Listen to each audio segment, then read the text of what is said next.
There's fire, blood, violence, and intrigue. Buckle up, nerdlings, because today we're diving in to the Dance of the Dragons.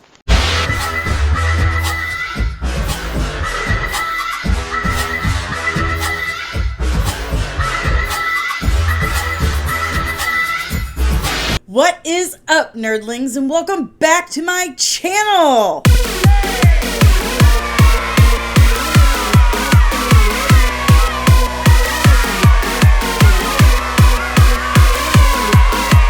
If you're new, welcome. Make sure you burn that like button.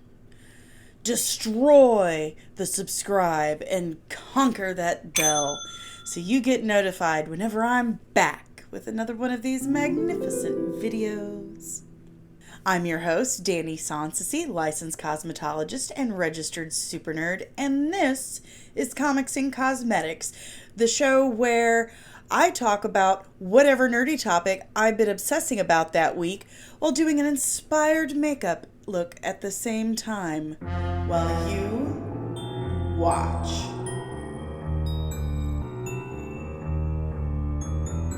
Before we get started, I just want to give a huge shout out to a couple of faces you might find a little familiar, but Comics and Cosmetics now officially has a Comics and Cosmetics team, and I'm super excited about it. It's nice to have some help around here. You may recognize Nicole. Yeah, she has been on the show several times, a couple episodes of Pro Tips, and on the live show. She's 1/3 of the members of Rogue One Radio and one of my Red 5 sisters. So let's give a big shout out to Nicole for helping me mod all my live shows and spreading some comics and cosmetics love. Thank you, sis. And big welcome to Megan, Nerdy Girl variant over here.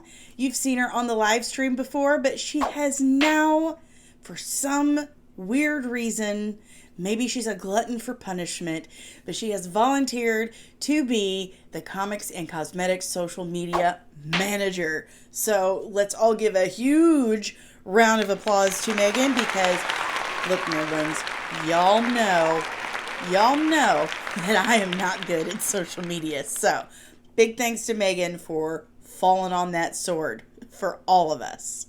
And speaking of socials, make sure you follow us on all of them because we are there. We're talking Facebook, Instagram, Twitter, TikTok, and we have a Patreon. So if there's a social media platform out there, just search Comics and Cosmetics and you will find this shining face being real weird and probably tweeting like your grandma who just discovered texting.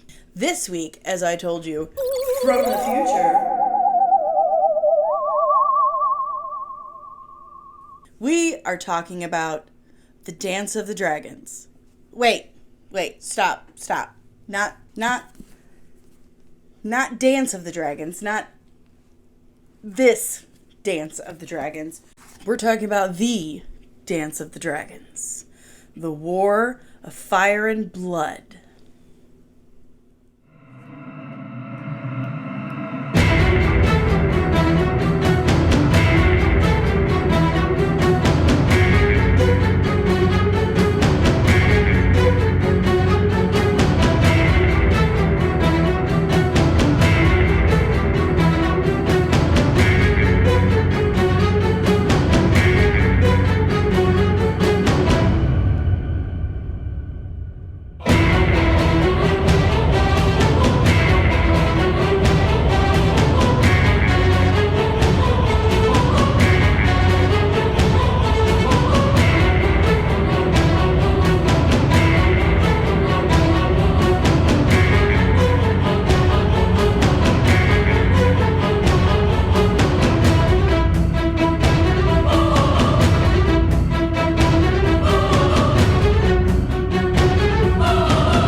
you haven't noticed, and this is my very first episode covering anything A Song of Ice and Fire or Game of Thrones. And I am a massive, massive Game of Thrones and A Song of Ice and Fire fan. I mean, I have all the books, okay? Listen, Mr. George R.R. Martin, okay? Winds of Winter, Dream of Spring, any day now. Any day. Just any day. I love collecting Game of Thrones stuff, okay? Really enjoy it. I love the show. I love the books.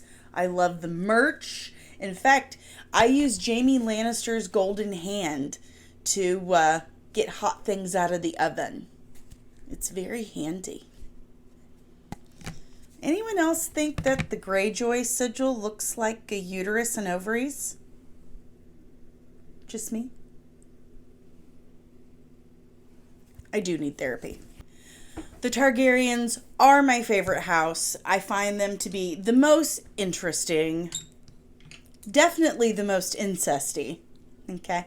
So if you have sensitive ear holes, probably skip through a lot of this one because there's a lot of that. And I know if you've got an eagle eye, then you know that the swords that are in my hair, which, let's be real here, it's pretty cool, right? Yeah, I love it. I might just hang out like that all the time. No. Maybe not. But if you look closely, these are actually Wonder Woman's sword from the first Wonder Woman movie. But I don't have any Valyrian steel swords on hand right now, so you're just going to have to work with me on this one, okay? Okay, we're going to do our best because that's all Mr. Rogers expects from us. Now, before the Dance of Dragons began, House Targaryen had 18 dragons. 18. That's a lot of dragons. I mean, how do you feed 18 dragons? I don't know. This is a long one. I should probably just... But when the smoke cleared, virtually all the Targaryens and dragons were gone. Over 100 years after Aegon Targaryen had conquered Westeros with Balerion the Dread and forged the Iron Throne with the 1,000 swords of his conquered King Viserys Targaryen sat on the Iron Throne. Sat on that Iron Throne. Very pointy. Mind you, this is King Viserys the First, not Daenerys Targaryen's little whiny brother. Though Viserys and his wife, Aemma Arryn, tried, they were unable at this time to produce a surviving male heir. Really sad. They did have his brother, Daemon Targaryen, Prince of Dragonstone. Dragonstone was their ancestral seat on Westeros, where they made their home mainly for their dragons after Aegon had landed in the aptly named King's Landing. What a coincidence. Now, the Targaryens weren't originally from Westeros. They were from across the narrow sea called Valyria. Viserys loved his younger brother. He really, really did. But he didn't want to see him on the Iron Throne. That made him a tad nervous. You know, Daemon was known as a very, very skilled warrior. You know, he was feared and respected all over Westeros. But,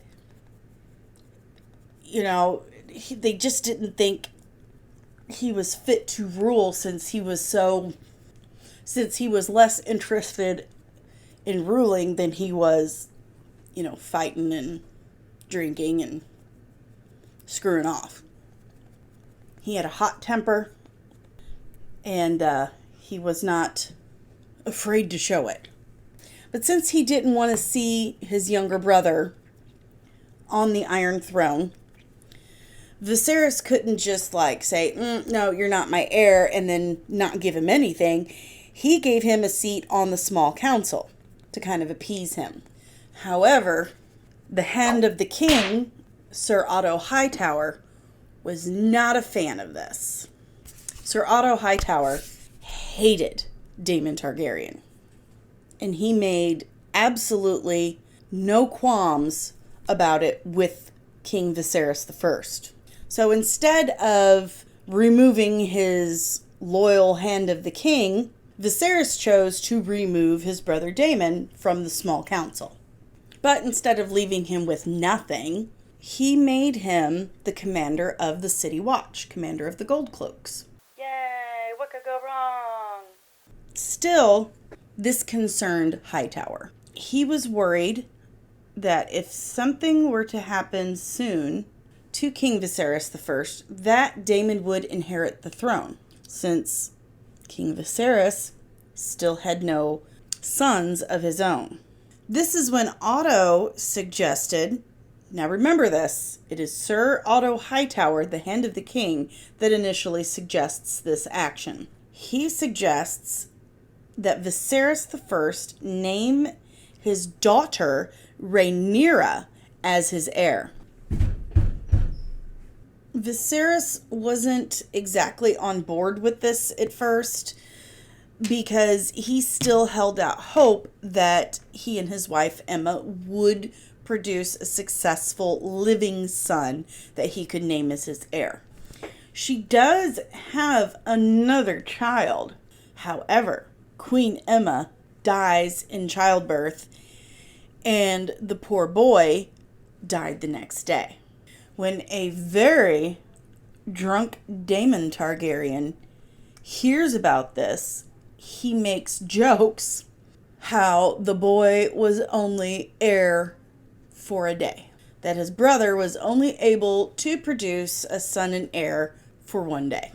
Ouch, bro. This is your brother making these jokes? Okay.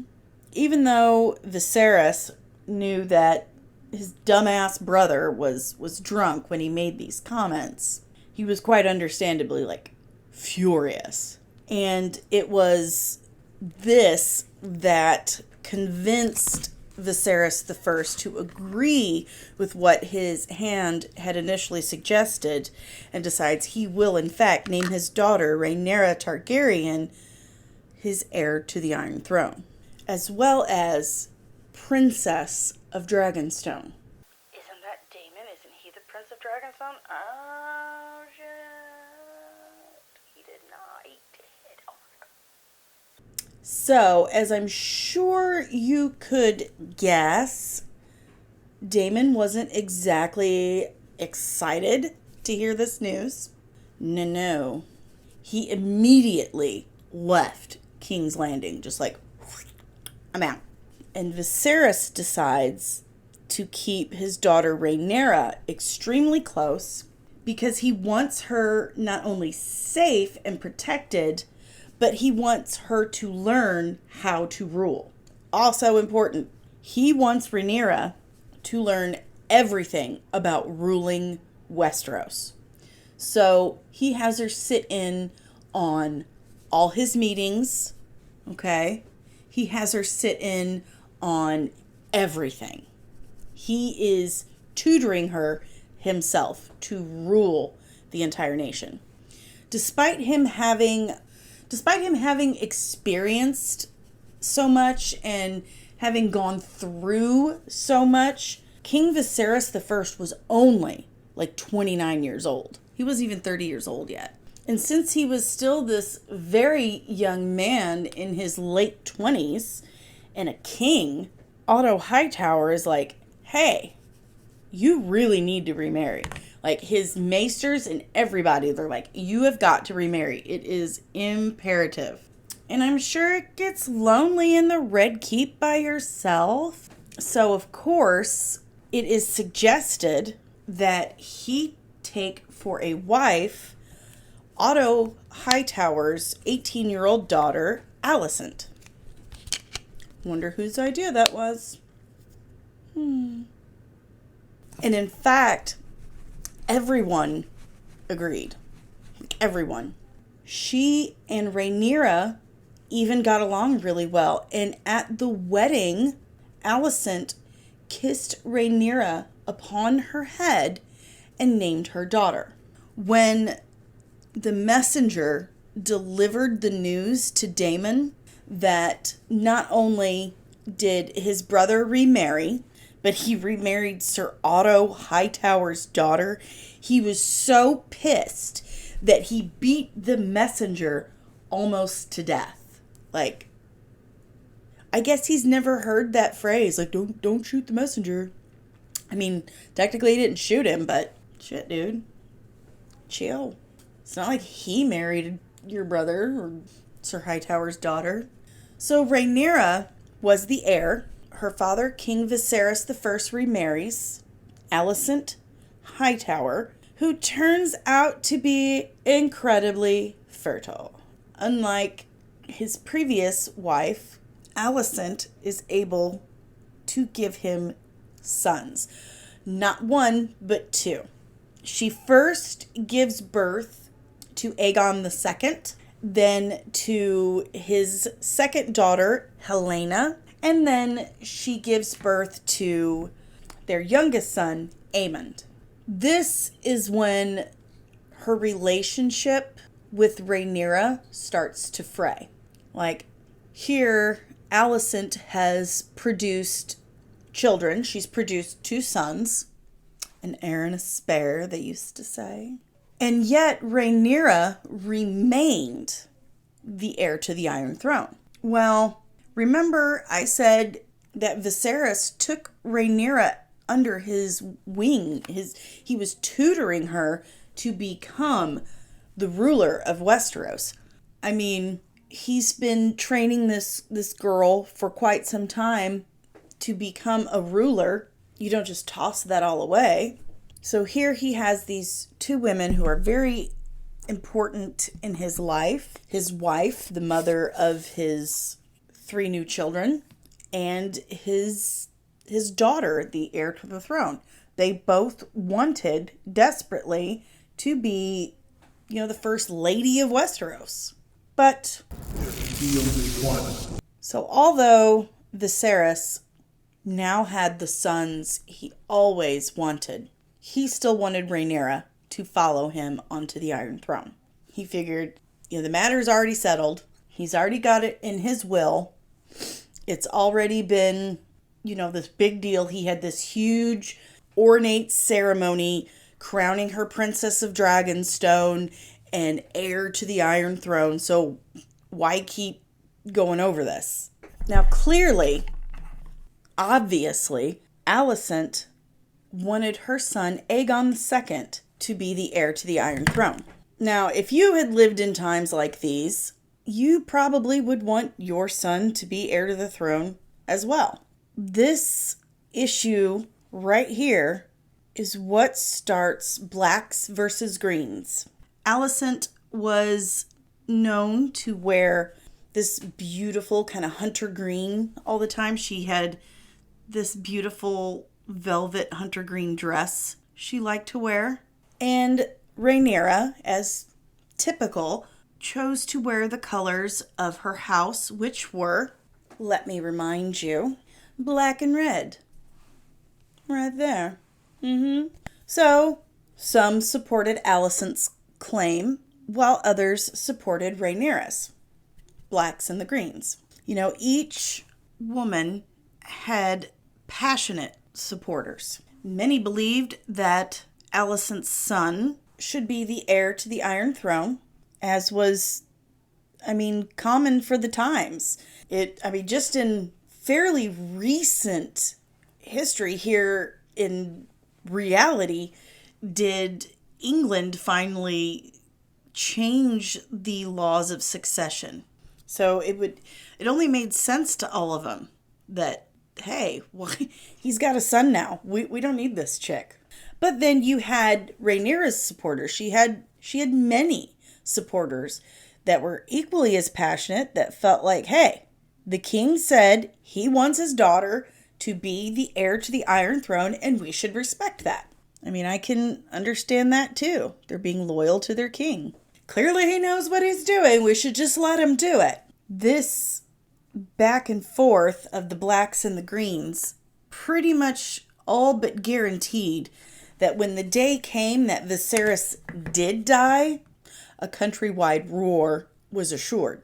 A brutal one. So this went on for a long time. Years. Okay? Years. And one day, his servant enters his bedchambers and discovers that King Viserys I had died in his sleep. Shit's about to get real. So the servant runs and tells Queen Alicent that the king is dead. Now, normally in this situation, the bells would toll, letting all of King's Landing know that the king had died, and ravens would be sent out all over the country. And then Rhaenyra would travel from Dragonstone to King's Landing to be crowned Queen of the Seven Kingdoms. However, this boy done went and told Queen Alicent, and she immediately locks and bars the door to the king's bedchamber. Like, she sees for herself the king's dead body and locks the door so no one could get in. And then she has that poor servant who was literally just doing his job that he doesn't get paid for, and throws him into the black cells. I guess we won't be hearing from him again. That night, Queen Alicent and the current commander of the White Cloaks, the King's Guard, Sir Criston Cole, held a small council meeting. They tell them that the king is dead. Sir Otto Hightower, her father, and the hand of the king, demanded of the small council that the matter of succession be resolved right then and there, before anyone left the room, before anyone told anyone else in Westeros that the king was dead, because they didn't want any question to it. They wanted the matter of succession resolved. No question. And Sir Criston Cole speaks up and says the son should come before the daughter. Well, the small council argues about this for hours, until finally the Master of Coin stands up and announces that he will not betray King Viserys' wishes. This is what Viserys put in his will. He made it very clear what he wanted, and he won't betray him. Okay. So, Sir Criston Cole slides up behind the Master of Coin, and slits his throat in front of everybody. And everybody. Like, blood splatters. It just opens his throat up right then and there. So, at that point, everyone was like, yeah, so I think it should be Aegon. Yeah, Aegon II. Long may he reign. Yeah, Aegon, second of his name, over here. Yep, that's who it should be. Yeah. And, obviously, that's what they decided was going to happen. They immediately hold a coronation in the Dragon Pit of King's Landing. His sister and now wife, Helena, was crowned Queen of the Seven Kingdoms, and he, Aegon, second of his name, Lord of the Andals and the First Men, ruler of the Seven Kingdoms. Hooray! Alicent was pretty pleased because she won.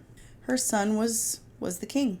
Immediately, Aemond, Aegon's younger brother, Alicent's youngest child, flew off on his dragon Vhagar, left King's Landing to get more supporters. Anyone who had already sworn fealty to Aegon II were flying their black and gold dragons, the sigil of Aegon II, like all over. So when Rhaenyra gets the news, this is gonna go well. She held her own small council meeting with her uncle and now husband, Daemon Targaryen. Told you there was going to be a lot of this stuff. Now remember, Daemon was considered the most dangerous man in all of Westeros. And she had her supporters as well. She may not have had the numbers that Alicent had, but what she lacked in numbers, she certainly made up for in firepower. You see, not only did her uncle husband, Daemon, ride a dragon, but so did 3 of her sons, herself, and her aunt Rhaenys Targaryen, who flew the dragon Meraxes. Now, like I said, 3 of Rhaenyra's sons flew dragons. She had 5 sons, but none of them were grown. Not a one. They weren't big boys. They were little boys, but they rode dragons. Like, what a cool childhood. That would have... Not really. I took that back immediately. And these weren't... most of the dragons that she had were huge. So on top of the 6 dragons that had riders, she had 6 more back at Dragonstone that were waiting for riders. So she definitely had the firepower. Aegon, however, only had 6 dragons. And here Rhaenyra has double that and more vicious and experienced riders. The first step in her plan was to gain the support of the great houses that had not yet sworn fealty to Aegon II, who, was her brother. This is a war of siblings. Normally y'all just stay out, should, keep other people out of it. So her oldest son, Jacaerys, flew on his dragon to the Vale, and her middle son, Lucerys, flew down to the Stormlands. Now, when Lucerys made it, when he arrived at the Stormlands, he was surprised to find Aemond, the king's younger brother, already there and standing next to the Lord of Storm's End. Now, mind you, this is supposed to be the easy mission. And here this little boy rolls up, and there is Aemond One Eye. Now, they called him One Eye, not because he was selfish, but because he lost his right eye, and he replaced it with a big-ass shiny sapphire. Terrifying. So the kid is clearly unnerved, okay? He's like, oh, okay, Uncle One Eye's here. Shit. What do I do?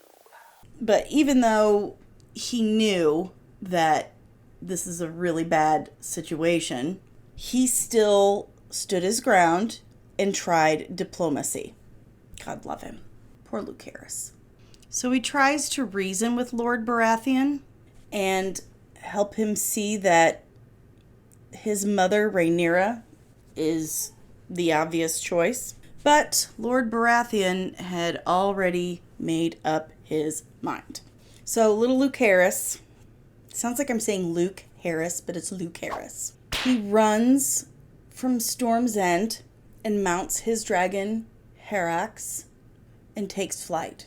He's trying to get home as quick as possible, obviously.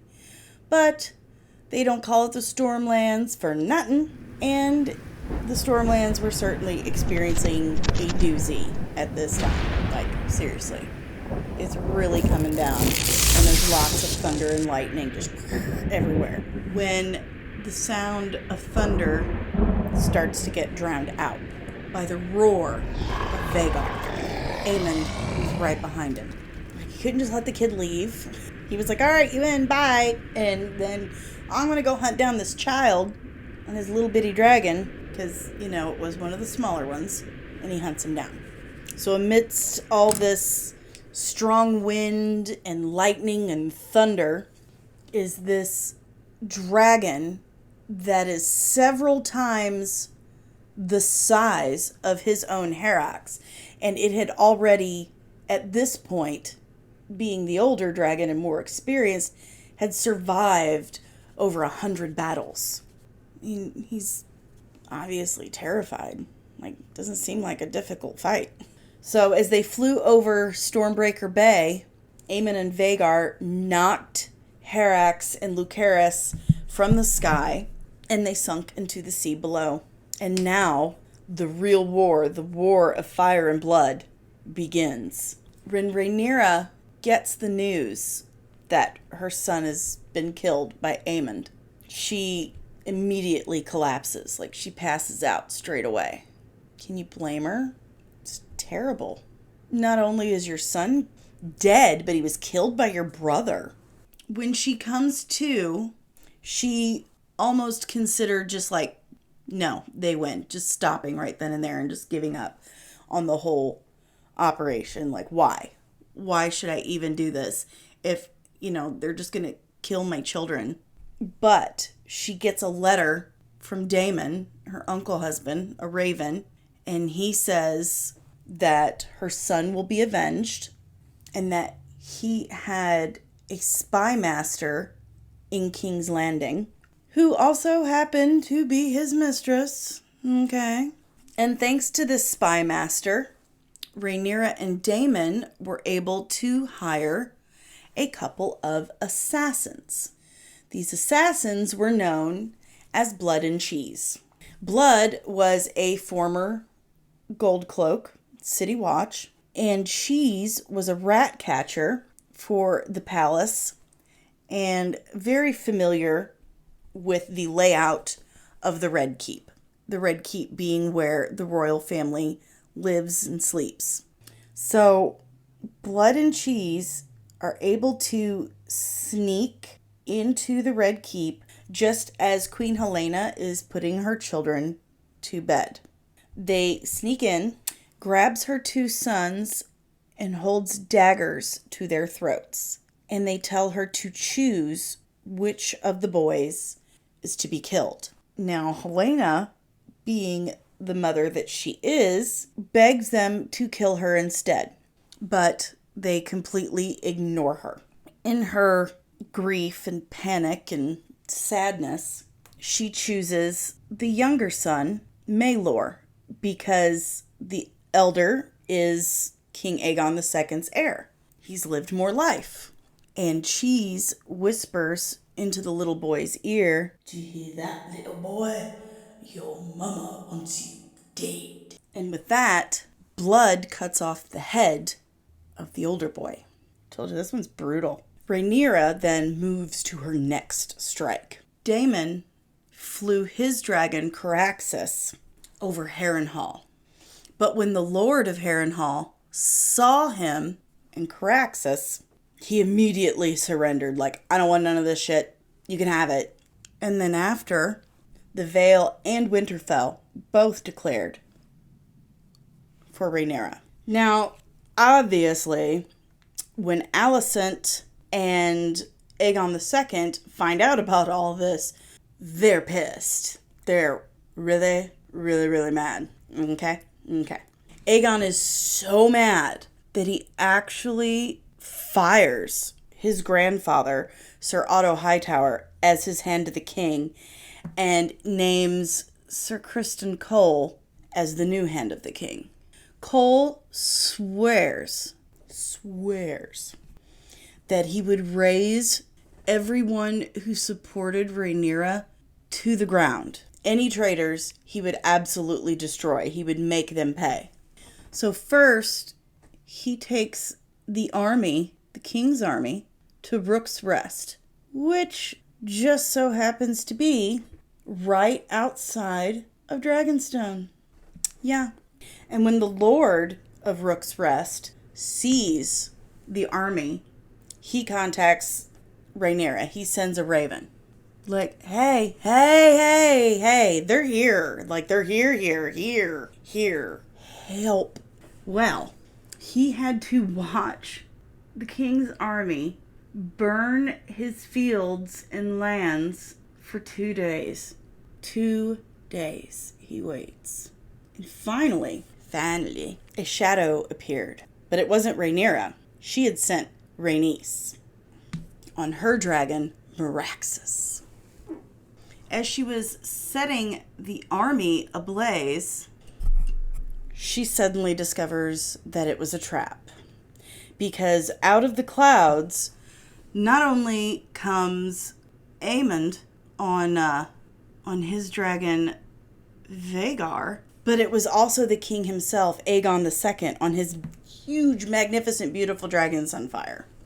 The three dragons battled heavily in the sky above Rook's Rest. I mean, all three of them start spouting flames at each other. It looked like a second sun had appeared in the sky to everyone who was down below. But when the smoke cleared, only Aemond was completely uninjured, and his dragon, the experienced, powerful, and old Vhagar, only those two were completely uninjured. Rhaenys had died, as well as her beautiful dragon Meraxes. And Aegon was badly, badly broken and burned and crushed beneath the weight of his equally as injured dragon Sunfire. And you gotta hand it to Rhaenys, because even though she was outgunned and outmanned, she stood her ground and she fought. She gave it her all. No one can say that she didn't. Aegon the Second, on the other hand, was so badly broken and burned beyond recognition that some of his beautiful golden armor had actually melted and fused to his skin. Now both Sunfire and Aegon II survived, but neither would ever be the same again. The defeat she suffered at Rook's Rest would worry Rhaenyra. She had already lost a son, and now she's lost Rhaenys and another dragon. So here she's lost a son, an aunt, and two dragons.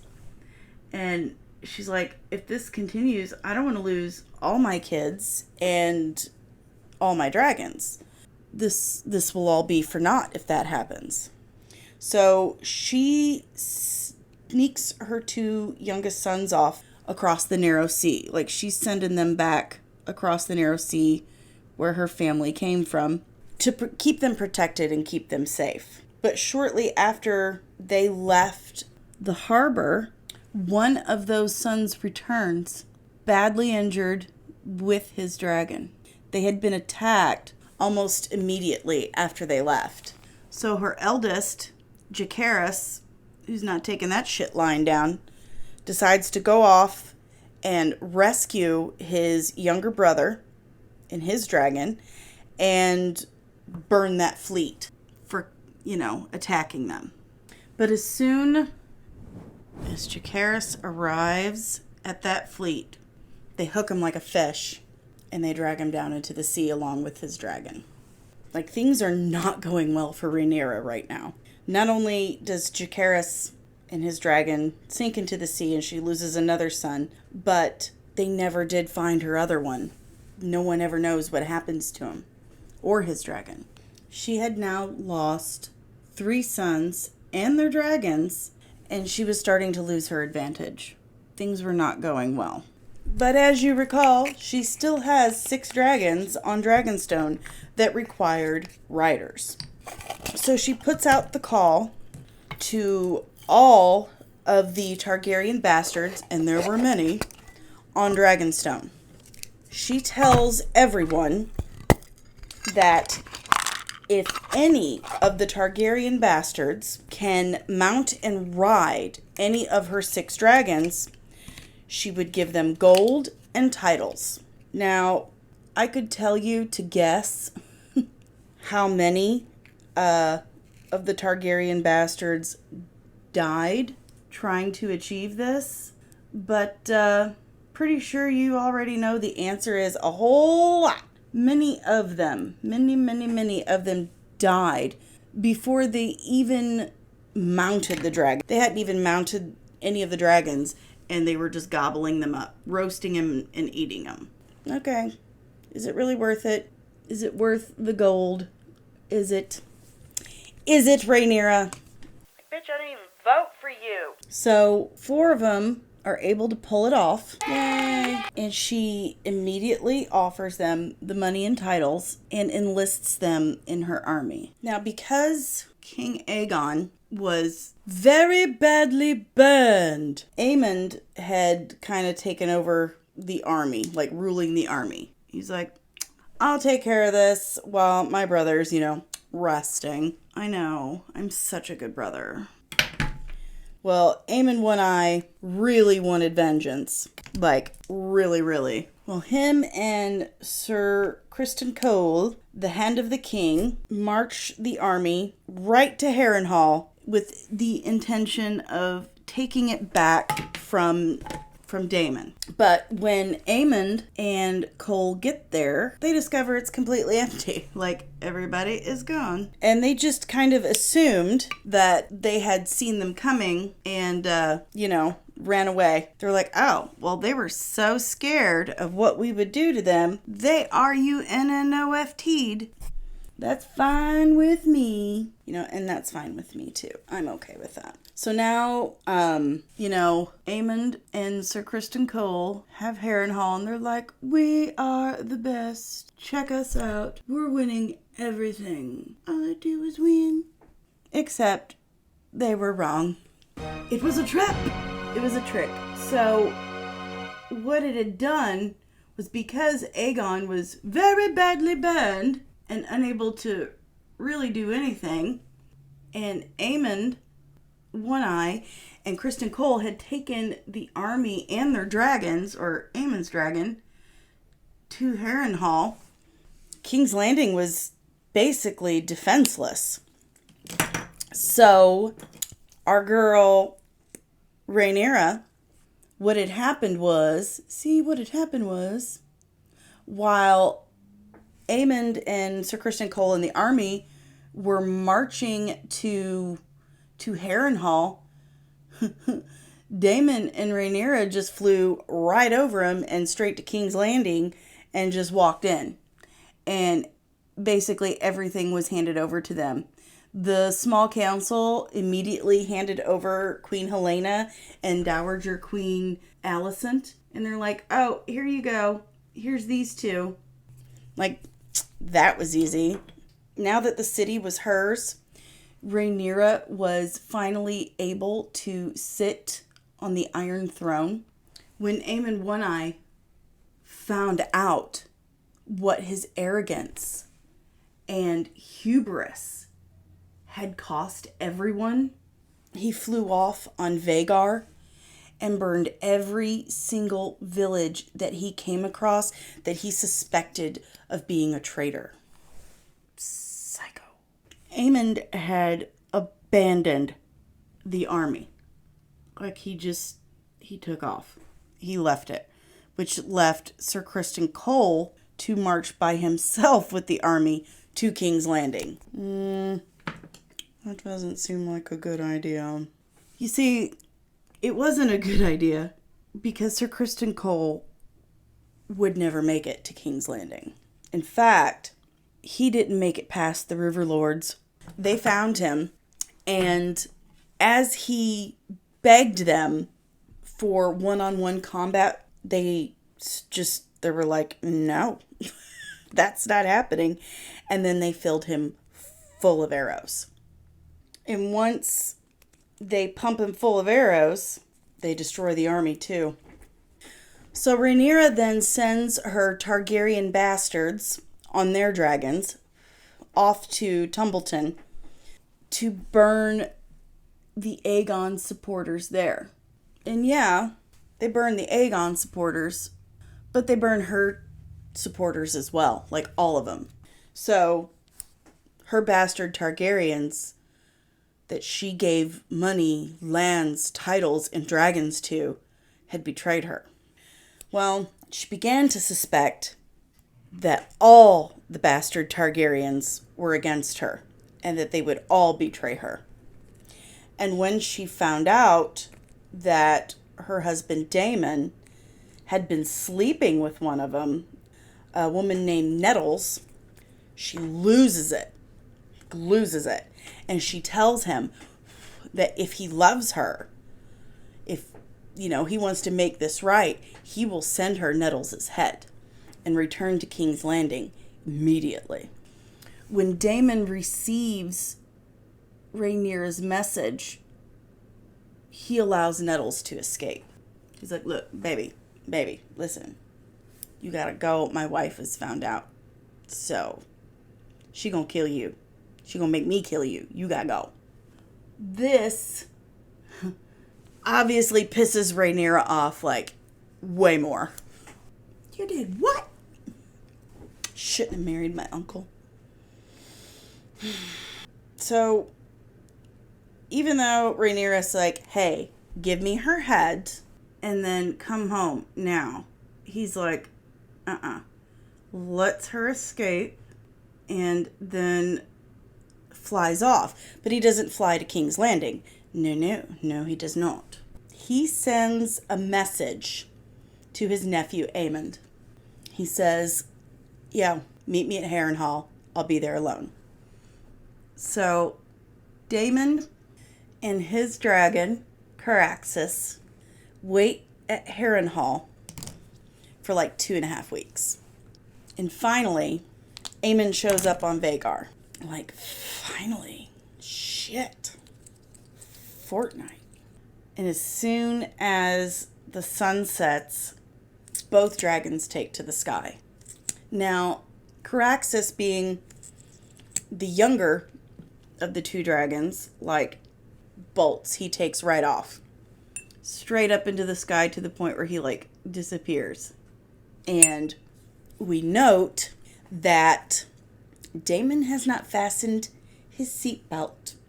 He didn't lock his safety chain on his saddle and just goes straight up into the sky like lightning, like a rocket. Now, Vhagar, being the older, larger, and slightly more experienced of the two dragons, he rises into the sky as well, but more slow and steady.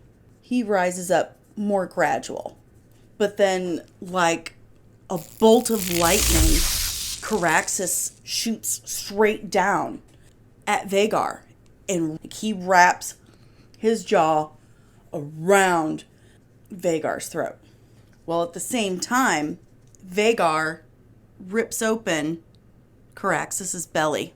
Like, you want to go? I'll take you down with me. But then, as we noted earlier, Daemon hadn't fastened his seatbelt. No.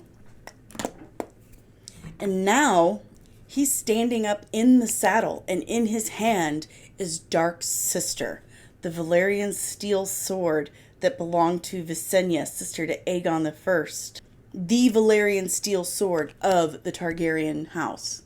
And he's standing in this saddle. And before Aemond, One Eye, could even react, Daemon is jumping off his saddle, off his dragon, and onto his.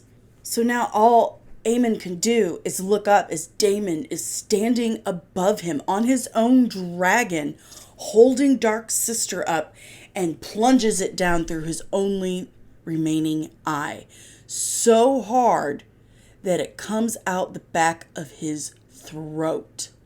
Split second later, the dragon crashes to the ground and kills them both, right into the God's Eye Lake, where it boiled with dragon blood.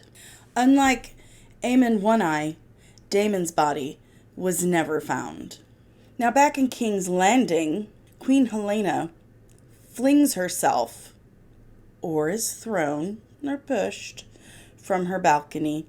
No one knows that night what really happened, if she really flung herself or if someone flung her, but Helaena was then dead. That night, a riot started in King's Landing where the small folk, the residents of King's Landing, demanded justice for Queen Helaena and her young son.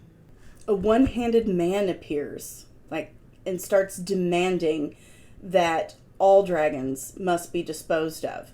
Not just ones that they have, friend and foe, all dragons, especially the ones kept in the dragon pit, must be destroyed. He claimed that that's where the demon lived. And if this city was ever to be truly theirs, the only way that could happen is if they killed the dragons. The rioters made it to the dragon pit, all brandishing weapons of different types. And despite how many of the mob that died in this process, they actually were able to kill all 4 of the dragons. Rhaenyra stood and she watched as everything she had worked for, everything that she had left, was just burned and destroyed right before her eyes. But her son Joffrey, her last remaining son, wasn't going to stand by and watch this happen. So he mounts her dragon, Syrax, and takes to the sky. But before he's even able to make it to the dragon pit, Syrax shakes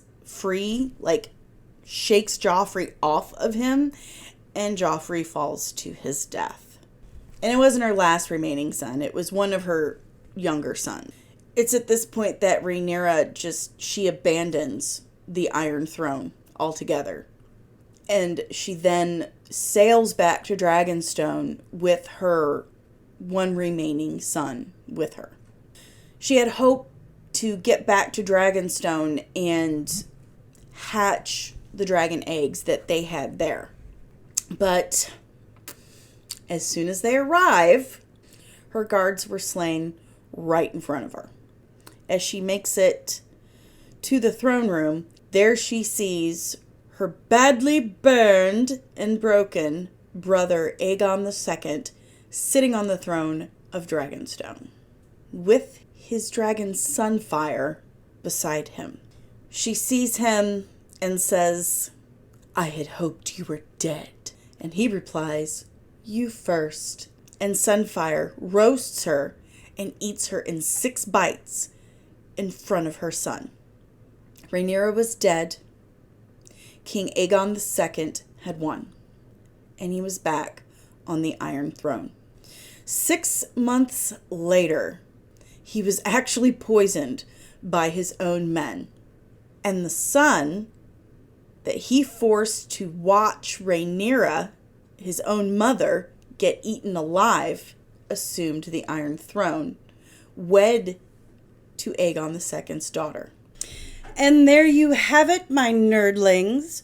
That is the story of the Dance of the Dragons, the War of Fire and Blood, from the book Fire and Blood by George R.R. Martin, an excerpt in the history of the Targaryen family after Aegon the Conqueror landed in Westeros. And this is my, Targaryen look, my Targaryen-inspired look. This is, this is what I got for you. If you are enjoying the content that I am putting out there, make sure that you blast that like button, conquer the subscribe, and demolish that bell so you get notified whenever I'm back. Yeah? Okay.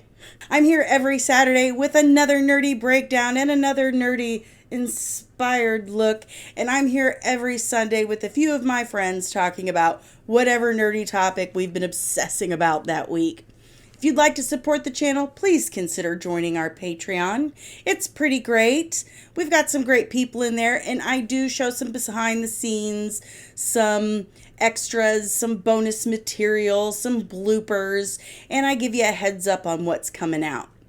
You can also buy merch from our merch store at tpublic.com, and feel free to keep the conversation going and join our Discord. All of that information can be found in the video description and in the description of the channel. You can follow us on all the socials for more information and updates on the channel. Yeah, make some friends. Until then, nerdlings, thanks for hanging out. Have a wizard day, and I will see you in the next one. Bye.